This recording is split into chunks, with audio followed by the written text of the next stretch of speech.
The heavy scent of cigar smoke and French perfume shouldn't exist in a house that has been a museum since 1960. Yet, as the sun dips below the San Diego horizon, painting the brickwork of Old Town in shades of bruised purple, the air inside the Whaley house thickens with more than just dust. It's a heaviness that settles in your chest, a quiet, vibrating reminder that while the living pay admission, the residents never actually left. Thomas Whaley didn't believe in ghosts. He believed in progress. In 1856, he set out to build the finest mansion in Southern California, a Greek Revival masterpiece crafted from bricks fired in his own kiln. But Whaley made a fatal error in judgment that any local could have warned him against. He chose a plot of land that was already occupied.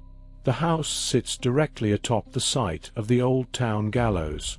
Just 4 years before the first brick was laid, a towering thief named James "Yankee Jim" Robinson was dropped from a makeshift scaffold on that very spot. Because the gallows were poorly constructed, Jim didn't die instantly. He dangled, his feet dragging against the dirt in a slow, agonizing struggle.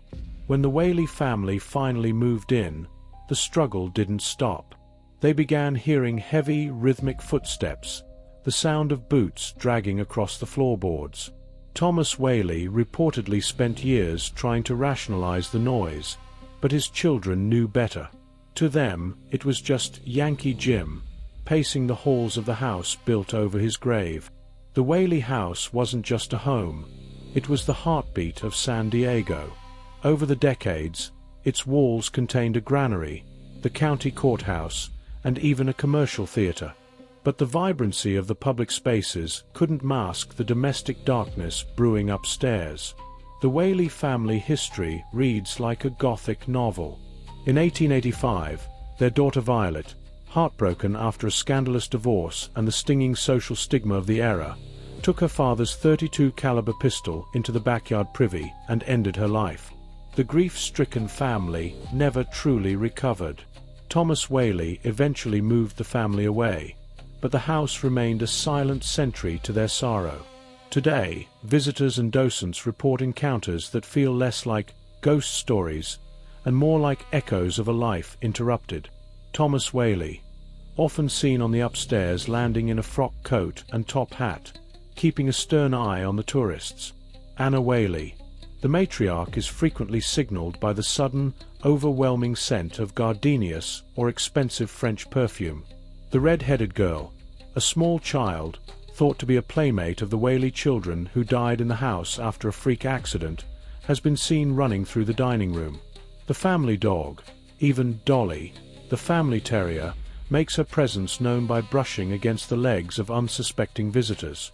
Perhaps the most chilling room in the house is the old courtroom. When it served as the seat of justice for San Diego County, men were sentenced to death within these four walls. Modern paranormal investigators often find their equipment malfunctioning here. Batteries drain in seconds, and digital recorders capture EVPs, electronic voice phenomena, that sound like the gavel's strike or whispered pleas. But it's the physical sensations that truly unnerve. It's the sudden drop in temperature that feels like stepping into a meat locker, or the feeling of being watched by someone who resents your presence. The Whaley house doesn't offer the jump scares of a Hollywood movie. It offers a slow-burn realization that the boundary between then and now is paper-thin. The Whaley house is the most haunted house in America, not because of the legends, but because of the consistency. For over a century, the stories haven't changed. As you exit through the gift shop and step back onto the sun-drenched streets of San Diego, the transition is jarring. The tourist trolleys and taco shops feel strangely flimsy compared to the permanence of the Whaley house. You might walk away skeptical, attributing the cold spots to drafts and the footsteps to settling timber. But then you remember the story of Yankee Jim, his feet scraping the floor, and you realize that some foundations are built on more than just brick and mortar. They are built on memory.